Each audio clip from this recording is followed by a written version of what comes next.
A lot has changed since 2020. Kids have gotten older, life looks different, and a lot of the perfection that surrounded zero waste in those early online days has fallen away. But underneath all of that, the values are still the same. Welcome to Sustainable in the Suburbs, a podcast for the eco-curious who want to live a greener life and are looking for a place to start. I'm your host, Sarah Robertson Barnes, a soccer mom with a station wagon and a passion for sustainable living. Each week, I'll bring you practical tips and honest conversations to help you waste less, save money, and make small, doable shifts that actually fit your real life. Because sustainable living doesn't have to be perfect to matter, and you don't have to do it all to make a difference. Hello, and welcome back to Sustainable in the Suburbs, the podcast where we start where we are, use what we have, and live a little greener, one small shift at a time. My name is Sarah, and today I am beyond thrilled to be sharing my 50th episode with you. And if this podcast has become a part of your week, I would appreciate it so much if you left a rating and review wherever you're listening today. You could also click the support the show link in the show notes or share your favorite episode on social media with folks in your life who might enjoy it too. Just a reminder that the show is now being released bi-weekly for the foreseeable future. So new episodes will come out on the second and fourth Tuesday every month. So please make sure that you're following the show wherever you're listening today so that you don't miss a new episode. And for everything else, blog posts, episode transcripts, newsletter, you can find all of that and the show notes for all of these episodes over at sustainableinthesuburbs.com, or you can find me on Instagram at Sarah Robertson Barnes. I can't believe that this is episode 50 of Sustainable in the Suburbs, which is honestly kind of wild to say out loud. I remember when I first started the show, my editor Mike saying that once you hit about 50 episodes, you'll really start to find your stride and sort of the bones of the show, that kind of thing. And I remember thinking like, wow, 50 episodes is so many episodes.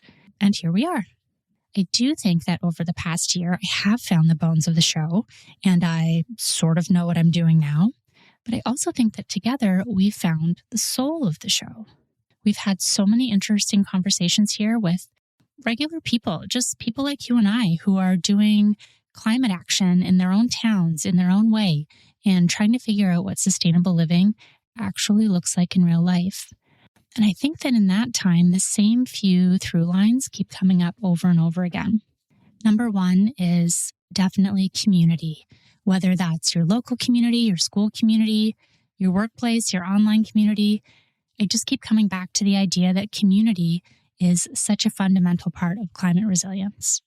The other is slowing down and realizing that you cannot do everything. It's just not possible. And trying to do all of it at once is the fastest way to burn yourself out. Sustainable living has to be sustainable for you too.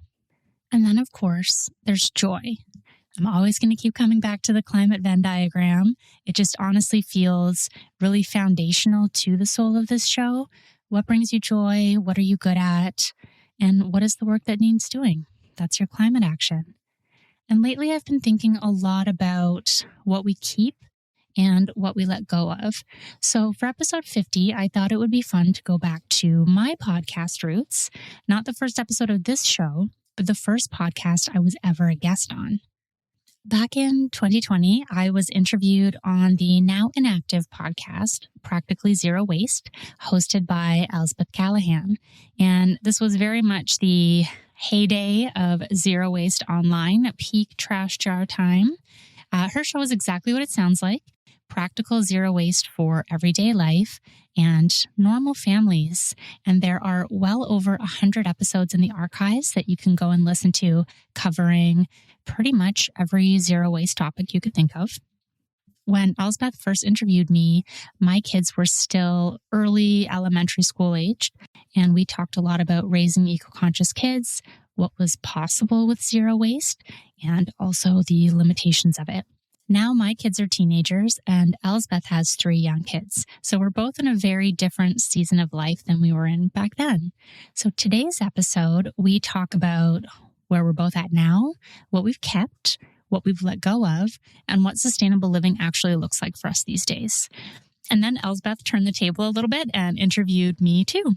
So here is my conversation with Elsbeth. Hello, Elsbeth. I'm so glad you're here. Welcome to Sustainable in the Suburbs. Welcome to Practically Zero Waste. Yes, this is a crossover episode, everyone. For the podcast that is no longer active, but it is in my heart. I actually go back and listen to it here and there because there's over 100 episodes, folks, and there's something for everyone in there. So definitely go give it a listen. And that's awesome. I'm obviously going to put it in the show notes. But yeah, we've been in each other's orbit for a long time now. A long time. Yeah. Oh my gosh. You were like, I don't know, 6 or 7 years. I was on your episode 69, so 2020. That late? Oh my gosh. Which was like another lifetime ago. About? Yeah. What did I even talk about until I came to you? I don't know. There's lots of great stuff in there. I was listening to a refilling one recently as well. It's always good to revisit the classics. It does feel like that. Yeah. Yeah. I'm excited to talk about your podcast too, because I'm just like, it's got to have the classics in there. It must. Yeah. Playing the hits. So for anyone who might not know you, can you share a little bit about who you are and what your life looks like these days? Sure. So my name's Elsbeth Callaghan. I am a zero waste life lover. I've been living the low waste lifestyle for the last 10 years, but in 2018, I think I started the Practically Zero Waste podcast. I ran that for, I think it was 3.5 years. Must have been longer. I'm trying to think. It was between children, and that liminal space. Yeah. Yeah. And so I, at the time was living with just my husband and one child, and then later on a second child. And we were just doing the whole thing. We didn't ever do, a jar full of trash, which, people think zero waste. Okay. But it was close to that. We were putting out very, very little garbage. We did cloth diapers hardcore, didn't even use any disposables ever, which was a bit of it was bold for your first child, Yes, been there. Yes. I can't even fathom doing that now, like having the bandwidth to do that now. But at the time, I made it my whole personality for a while. Yes. So on that note, I would say that for sure, I am proud to say that I have evolved as a zero waster, that I am no longer living to a point of stress and anxiety about my garbage output. I'm certainly able to have a lot more of a life balance, life trash balance. Is that what you could call it? I love that. Yeah. Yeah. And the podcast, while it ended in 2021, 2022, I'm excited to be chatting with you now because it's interesting to see the changes that will have occurred and what has stayed the same. And the other big life thing is that almost 3 years ago, I was diagnosed with celiac disease. And so my whole life is in packaging now. Everything's packaged. Everything is like wrapped in plastic. And that was like okay, how am I going to navigate things going forward? And that was, again, the trash life balance has evolved from there. But now we're at baby number 3. We're back in the cloth diapers. Yeah. And I'm chatting with you again. So this is so exciting. Yes, we tried to do this last summer, actually. And you're like, oops, I had a baby. Yeah, that can sometimes happen. My two are very close together. So been there, done that. I just had a question about the food and packaging because I don't know much about it. Is that to sort of mitigate cross-contamination? So with cross-contamination, you have to be really careful. With celiac disease, it is any gluten contact at all, even like really, really small. For example, I don't share a toaster with the rest of my family.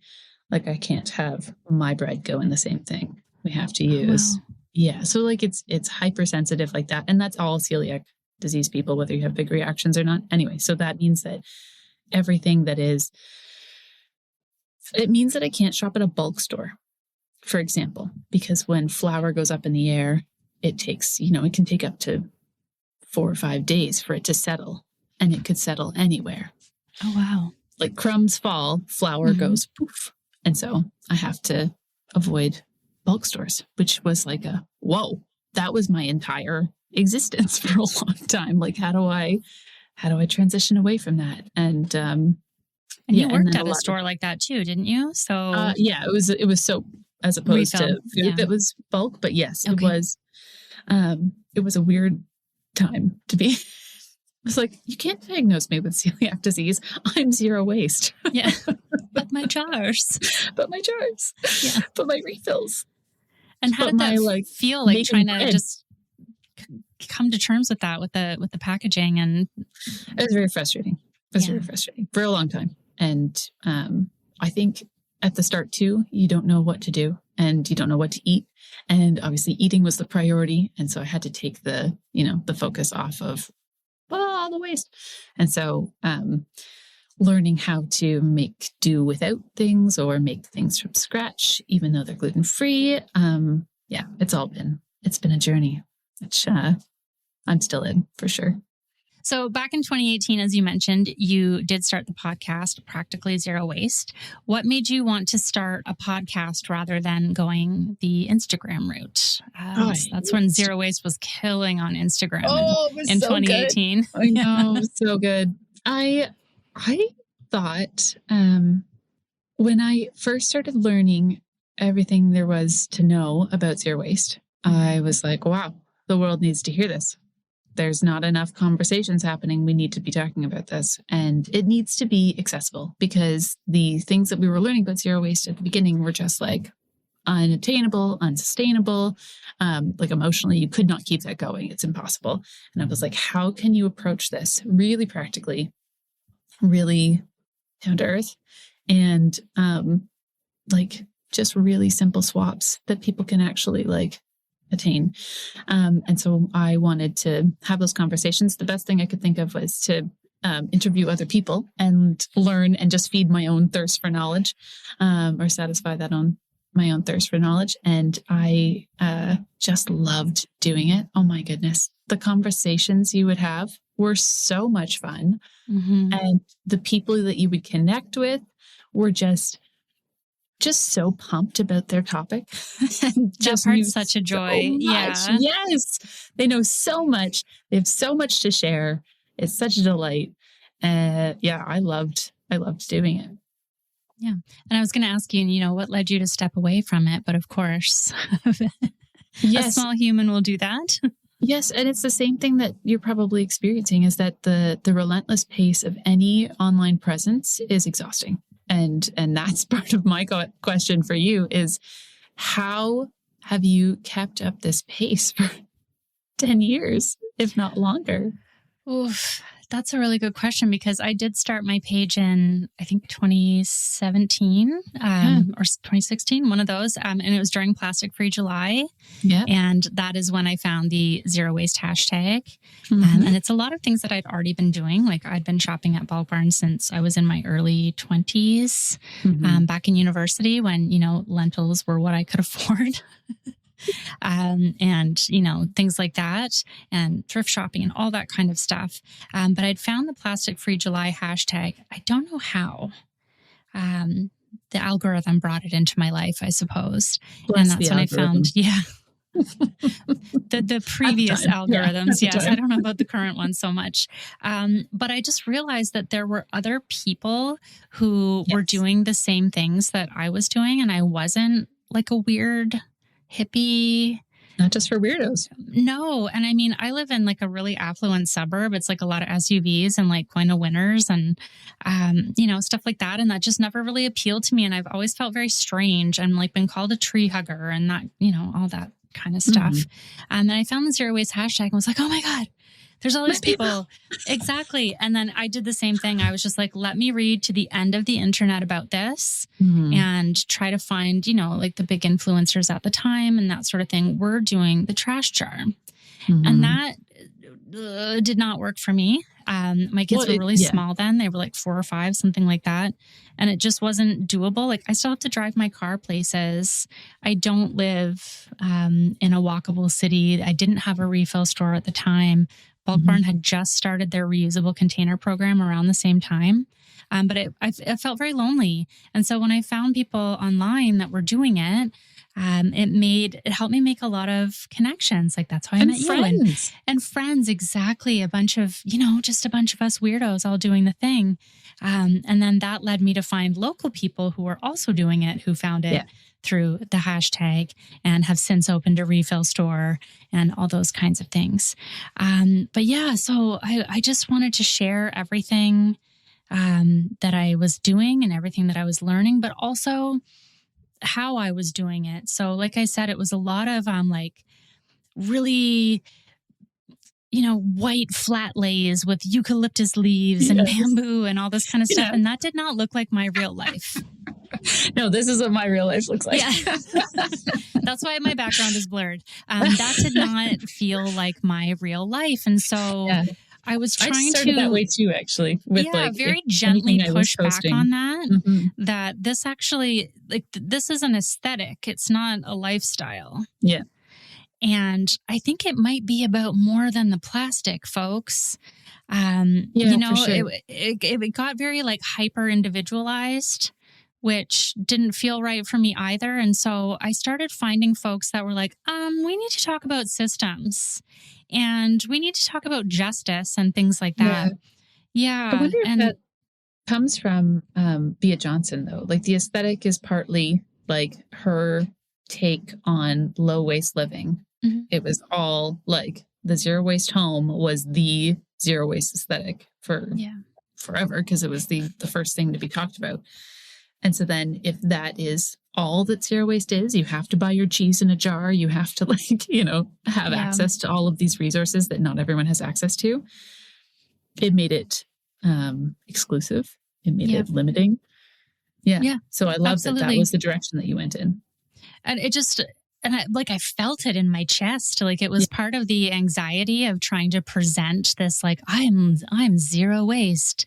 No, I'm not. Nobody is. Yeah, exactly. I'm I have popcorn ceilings. This is not the OGs might remember. My page used to be called Popcorn Ceiling Life. Yeah, because I was I'm in the suburbs. My life's a hot mess express, but I'm still trying to compost my dishcloths and that kind of thing. And so I got, and I'll be perfectly honest, my account grew really fast and I got a lot of validation and dopamine and that kind of stuff from it. And that really pushed me forward for a few years. And then it was the pandemic and it was sort of, I think that really took a lot of air out of quote unquote zero waste. Everyone's sales. Yeah. Yeah. Took the air out of everything. But I mean, in terms of disposables and whether or not reusables were safe. Yep. A lot of fear. Yeah. All of that kind of stuff. And it really sort of deflated what I was doing. I was supposed to speak at the Green Living Show in Toronto on Saturday and everything shut down on Friday. Yes. I remember that. Jeez. So, and then of course, Reels came along and that was all fine and good and everything. And now, it's just a hellscape out there. I'll be perfectly honest. Really? The algorithm is a hot mess. Tell me everything about the current zero waste world, because I know nothing. Oh, I mean, it's not even that anymore. How sustainable living online is shown is a lot different. It's become very monetized. Everyone has their sustainable living essentials in an Amazon storefront. Oh, yes. And I get it on the one hand and on the other hand, I don't get it. And that's fine. But I just also got really burnt out on making reels. Yes. Because for me, every 1 second of video takes me an hour. And it's a blip in someone's existence and you've spent so much time on it. Yes. It's very ephemeral. And if it doesn't catch on within 20 seconds or within 20 minutes or whatever in the algorithm, it's just dead. And I don't own it. Yeah. Meta owns it. I don't have any control. If my account got deleted tomorrow, then what? Yeah. So I just started putting a lot more effort into my blog and, just sort of trucking along. And again, I've never made very much money at this at all. Nope. And I just got to a point where I was really burnt out on social media, just burnt out on just all of it. And I thought, I used to be a high school teacher. I really like talking to people and teaching. and, just sort of yapping about all this. And I thought, well, I'm going to try a podcast. Why did you start a podcast? Like, I know that we asked that earlier, but like, why now? Why now? That's a really good question. So like I was saying, I was so burnt out on social media, and you were so on top of it. Like, I've never seen anyone be on top of it. Yeah. And you know what? It brought me nothing. Yeah, I mean, in the sense that it is a lot of time that I just no longer could justify doing for free. I had a year or two in there where I was doing really well, like quote unquote, really well, like for a part-time job. Yeah, I worked with Bulk Barn, and they're awesome. And they're located here. Their headquarters is here in my town. The family that owns it is from Aurora, and they're all like wonderful folks, but the world changed and tariffs really screwed everybody over. So I was working with a lot of different brands, and it all disappeared at once. And I was just really stuck with like, but I want to talk about this forever. And I was in this, excuse me, I was in this like women who business group. Yes. And I wasn't really a business at that point, but they all have podcasts. Mm-hmm. And they were like, why don't you start a podcast? If all you want to do is talk about it, why don't you start a podcast? And I was like, that's an amazing idea. I could talk about this forever. I have so much blog content. This will be easy. Yeah. Yeah. Because I didn't know what it took to put together a podcast. And now I do. That's great. And it'll be a year now, and I'm really enjoying it. Crazy. Yeah.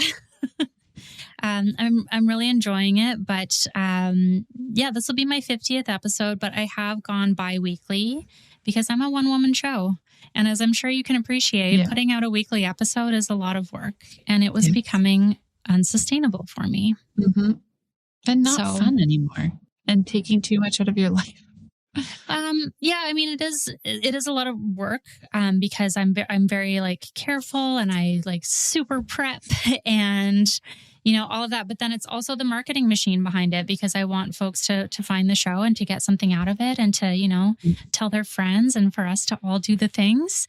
But it's like, as soon as I get one episode up, I got to do the next one. Yeah. And I'm not nurturing it in the way that I think it will have the biggest impact.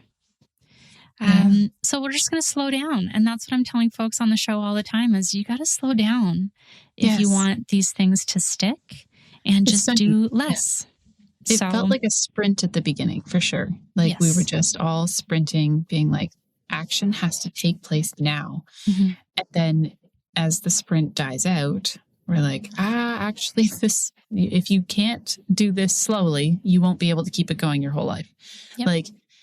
Like you were saying, from the beginning, we have been soaking in the life of, you just composted growing up. You just shopped secondhand. You just shopped at the bulk store because it was cheaper. And now you're seeing all the environmental impacts of all of these things.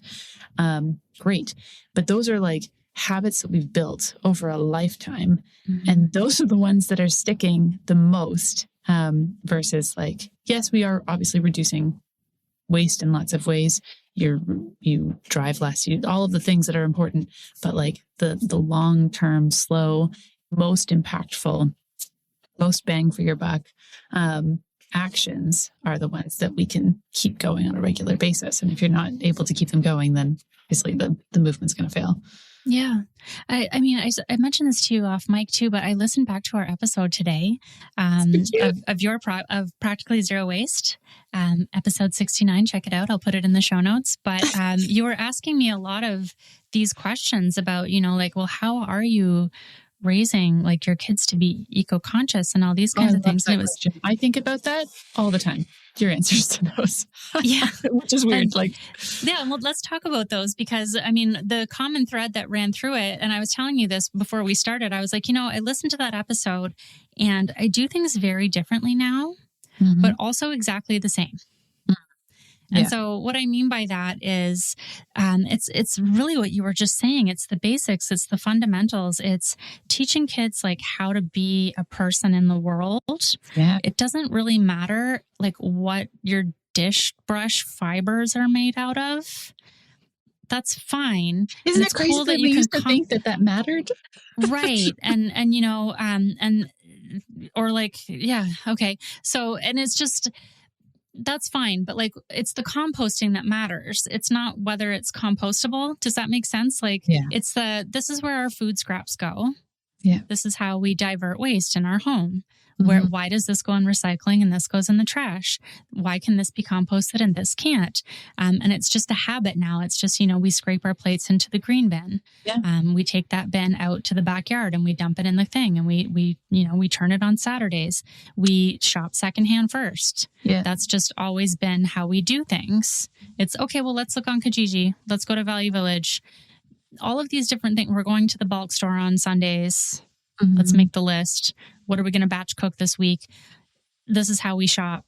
These are all like just foundational habits that we can build, we can stack on top of, that we can scaffold. You know, this is how you're going to live your life when you leave our home. Yes. Yes. And of course, they're going to do things differently, like every generation does, but also they'll return to these things as their foundations when they're setting up their own households and what's important to them, because ultimately the goal of parenting is to instill values. And these are the things that we value. Yeah. The name of that episode that we did was called Raising Eco Kids. And I had forgotten that till just now, that you had talked about just raising decent human beings as being the most like world changing action that you can do. Yeah.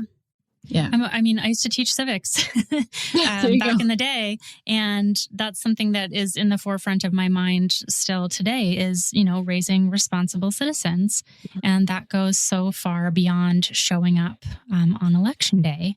It's also like how you move through your community and what are things that are important that will serve the greater good, and where can we find justice, and, you know, whose labor produced this thing that I have, and on and on. And I think that that's more important to me now than whether or not a thing comes in a plastic bag. Isn't it amazing that like it comes down to these virtues that we're teaching our children more than like the superficial stuff? Yeah. And that like when you enter into something, and you have to go through the stages, I think, because when you enter zero waste, I'm sure when you started your podcast, you were like, everybody, let's do a trash audit, because that's 100%. That was episode 4. Yeah, exactly. Yes. Because that's how you start. You have to become aware of the problem and the scope of it. And then the actual solution is building virtue and raising decent human beings, or like encouraging, lifting other people up around you, as opposed to, you know, beating them over the head with their trash can saying you're doing it wrong. Right, because shame is not a learning tool, and that's not ever going to work. And I've also really moved away from, this is going to sound really counterintuitive, but I've really moved away from the we need to save the planet sort of mindset into, because I don't think that moves anybody. No. In the way that we want them moved, if we're all trying to sort of move in this direction, because I really do believe that people care. We all really care. We are all ambiently aware of climate change and the impacts on that, but that's not what it looks like in our everyday real lives. Right now, we're worried about food costs and energy costs. Like, what if I told you that those are also climate actions? Yeah. That by reducing food waste in your home, you are taking climate action. But more importantly, and I think that what moves more folks is you're going to save money. And so I've really now started approaching all, like I said, I'm still doing all of the same things, but in a different way. And it's not through a zero waste lens anymore. It's through an eco-frugal lens. New hashtag. Haven't heard Which that is one. a term I just learned in the last month or two. These wonderful women, Angela and Regina, they run women's personal finance. And they are like a leftist money duo. And they have a real eye towards sustainability as well, and investing in, you know, sustainable things and what have you. And they asked me to be on their panel about being eco-frugal. And I hadn't thought about that term ever, and realized that describes me perfectly. And the things that I'm talking about these days, you know, we can do two things at once. We can save the planet and we can save money. So it's kind of funny how this has all come full circle. So when I was on your show talking about this a few years ago, And I'll just say it again. I'm doing the same things in a completely different way. So I thought it would be funny if you asked me some of those same questions again. Yeah. And we'll see what's different. This is so fun. Yeah. So the thing that I would love to know the most, because you've been doing this for so long, you've kind of become like the character arc of a zero waster. We're seeing from the very beginning to like this excellent arc of becoming more aware of not just your trash or your CO2 emissions, but that it really comes down to unity with other people and connection with other people, community, in order to make a lasting difference. What I want to know is how in your own home have you been able to work on those sorts of attributes? Let me say that again. How in your own home have you been able to keep that slower momentum going so that the lasting change is happening in your kids, in your husband, in your community? We talked about shame not being a very good impetus for change at all. And how probably at the beginning there was a lot more frustration with other people at not changing fast enough. Mm-hmm. What are your tips now for working with other people, for working in your family and keeping that momentum going? I think for us, it just really comes down to consistency. Yes. So I've let go of things, but I haven't let go of the value. So at this point, like, it's fine. If we end up with a plastic toothbrush in the house from the dentist, I do not care. It's fine. Free toothbrush. It's a free toothbrush and it is what it is. And I used to get really upset about that. And now I'm not. We don't have to worry about like goodie bags or anything like that anymore because my kids are teenagers and that's not cool. So I was able to let go of a lot of those little bits, but at the same time, focus again, like I said, more on people and planet versus just trash. And so as they're getting older, we can have more age appropriate conversations about systems and about environmental justice and about what that looks like, outside our front door and across the world. I can talk to them about current events. Cool. I can talk to them about billionaires and all of these different things. And, I said this on your podcast as well. Like I'm raising, who will become two white men. And so we need to have these conversations. I'm raising about 3 white men. Oh. But you know what, about, working in community and caring about other people and listening to different voices and understanding when yours is needed and when it isn't, and what it means to, like I said before, be a responsible citizen. And what does that mean for your community? What does that mean for your school community? One of my son plays soccer at a very high level. And, what does that mean for your team? Yeah. What does it mean to be a good teammate? And these things don't necessarily have anything to do with like being quote unquote sustainable. They have everything to do with it, Sarah. But that's what I'm saying is I heard recently, every job is a climate job. I was like, that's interesting. And so I started thinking about it that way. Like, how do you be part of a team? Well, on your soccer team, it's, I'm listening to the coach and I'm encouraging my teammates and I'm making sure that when I say I'm going to show up, I'm going to do it. All these different things. I think that it's really spidered out into how they're moving through the world, even if they're not conscious of it, because we've been talking about how everything is connected and how you can have a negative impact or you can have a positive impact on the world around you. And that doesn't have anything to do with, plastic or carbon emissions or whatever, but it does have everything to do with the community that they're building and that they are part of. Yeah. And I think that's really important. Yeah.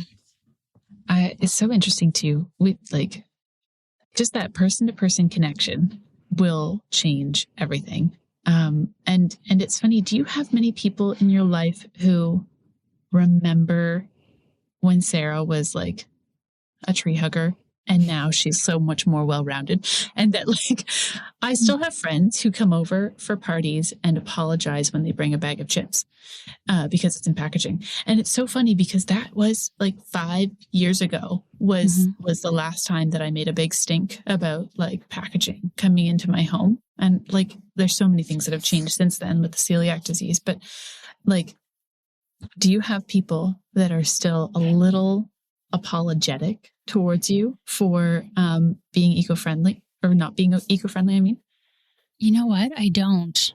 That's great. And I wonder if I don't know if it's because my kids are older, because I used to have like moms apologize to me like, oh, sorry about the goodie bag, or sorry, it's all plastic forks or whatever. And even then I'd be like, I literally don't care. Like, it's fine. I can help you in the future if you want to do it differently, but like what's done is done and it's fine. And we do better when we know better, and that's fine. But I haven't had that experience actually. And so that's interesting that you say that. What I have noticed though is folks in my life have made changes without telling me necessarily. Yes. So I was over at my in-laws recently and I realized, I'm like, I'm sorry, is this a block of dish soap with a wooden dish brush and a Swedish dishcloth with herbs and a jar of water beside the sink? No way. And they were like, oh, yeah, we got that because we see that you do that in your kitchen. And that looked cute. And it was fine. It's for the aesthetic. But I was literally like, oh, God, I did it. I influenced. Yeah, I'm a true real life in-person influencer. I think this was at Thanksgiving last year. And I was just so touched by that. Like, oh, wow. That's awesome. I was really speechless. And so I think that's really interesting that you are influencing people in quiet ways, whether you realize it or not. Yeah. I have a family member who was raised in the exact same household. I mean, exact same, who knows how different it was like between siblings, but he doesn't recycle. He puts everything in the garbage can, and it makes my eyes twitch. But like, also we don't not talk about it, but like we've had the conversation that he's worked in like whatever waste management facilities and he just is discouraged. So he's just like, doesn't matter. But we can talk about those things and it's not like, well, can't go to your house anymore. Or when I do go to your house, I'm going to sort your recycling. No. What's done is done. I am not your mom. But also we can have these conversations and we can like connect and make the people and planet like equal priorities. It's not just about the planet. If we didn't have the people, then, Yeah. And that's ultimately like who we're stuck with every day, right? Is the people around you and what that relationship is like. And like even your family unit is a community. Yeah. In a sense. Yeah. And so it's just making sure that everybody's needs are met and that there's justice there. Yes. And then extending that outward. So, it's like, well, who's the last person that unloaded the dishwasher? Or who's the last person that cooked dinner? But then you can widen that out to, like, why is food so expensive right now? And we can talk about those things.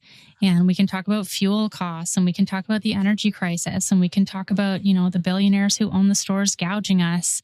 And then we can move that out further to what are we spraying on our fields, and who picks our food, and how does it get to our table and bring it back in? And I'm not trying to give my kids a lecture at the dinner table every night. Right. No, I save that for the drive to school in the morning now. And my son's always just like, oh my gosh, Mom. Levels. But yeah, I mean, it's just, we're just talking about current events and he'll say, did you hear this? Did you see that? And then I just want to talk about it with them so that they can make some sense of the world through our lens and also try to see it through other people's lenses as well, and just realize that this move toward a greener future is for everyone.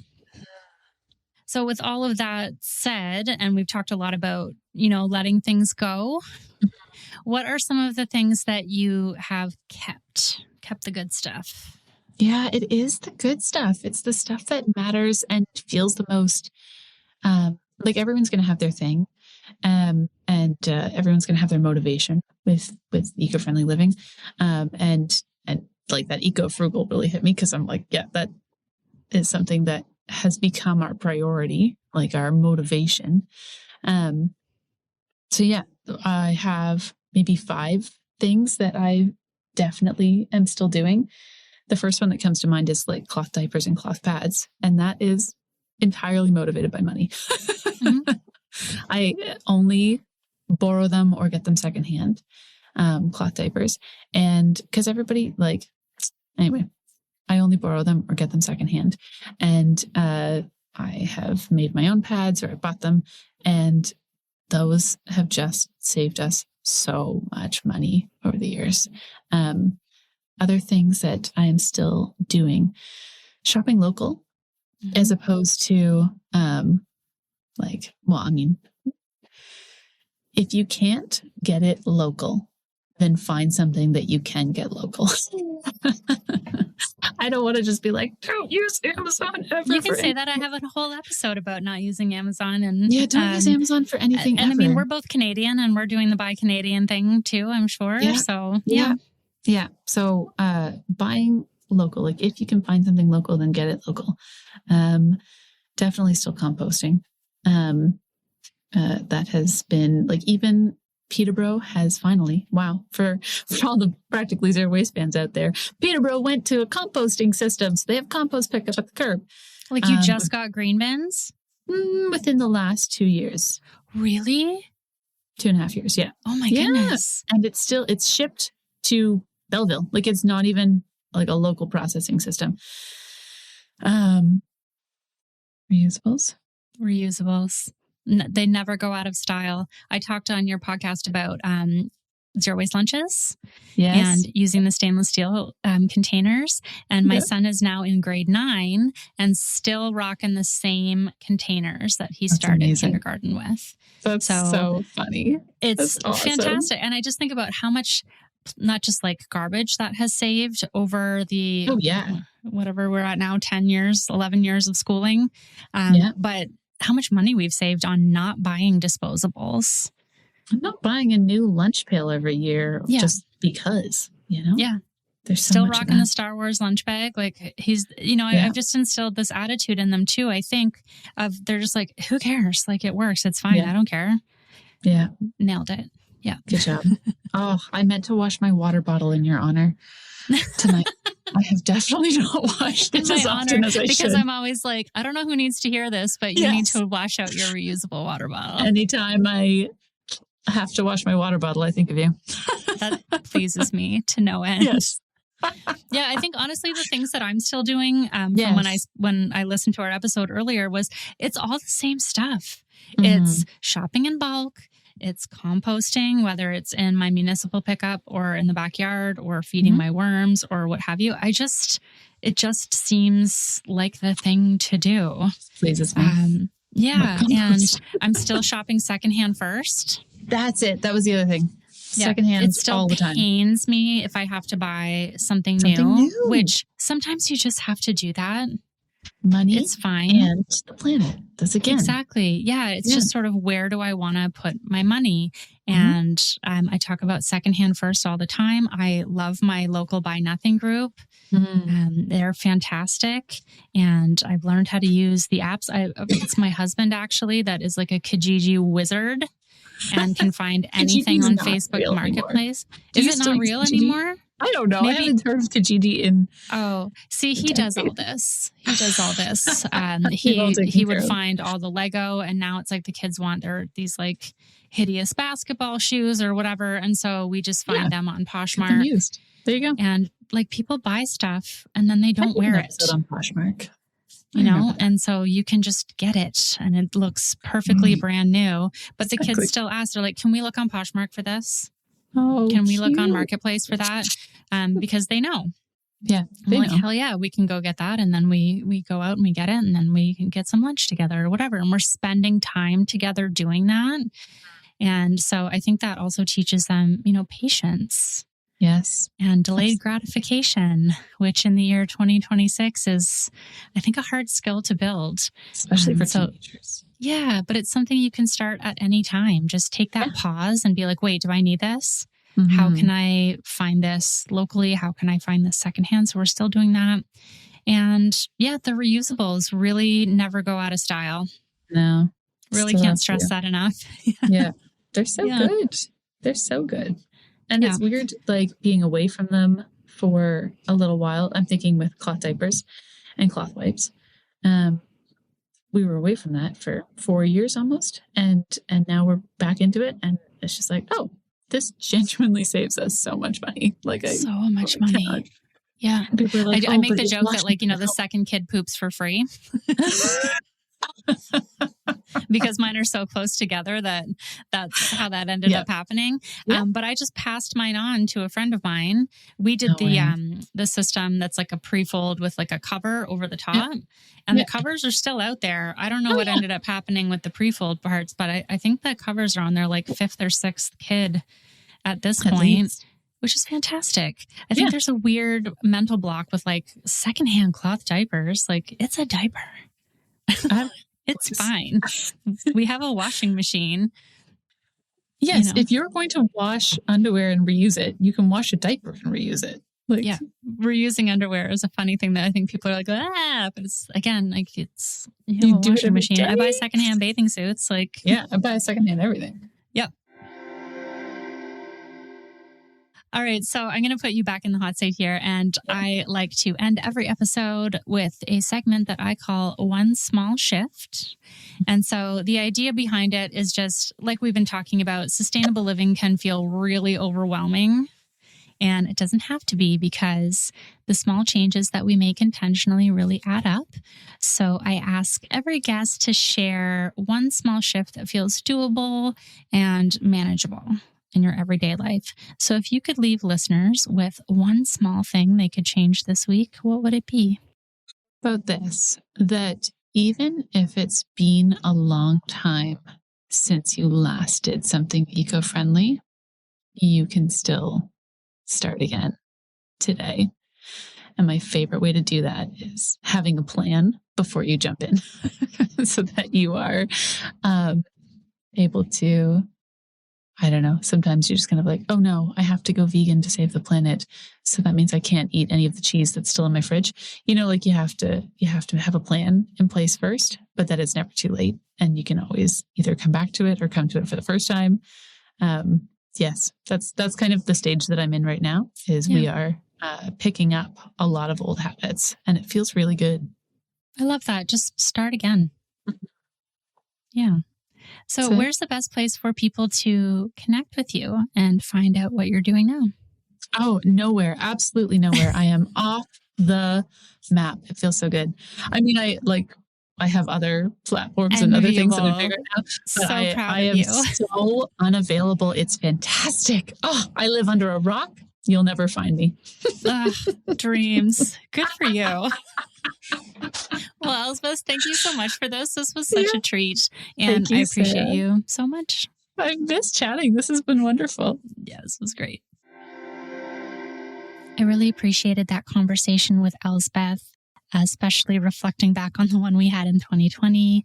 Kids are older, our lives are different, and I think that both of us have really let go of a lot of the pressure and aesthetics that surrounded zero waste back in the day.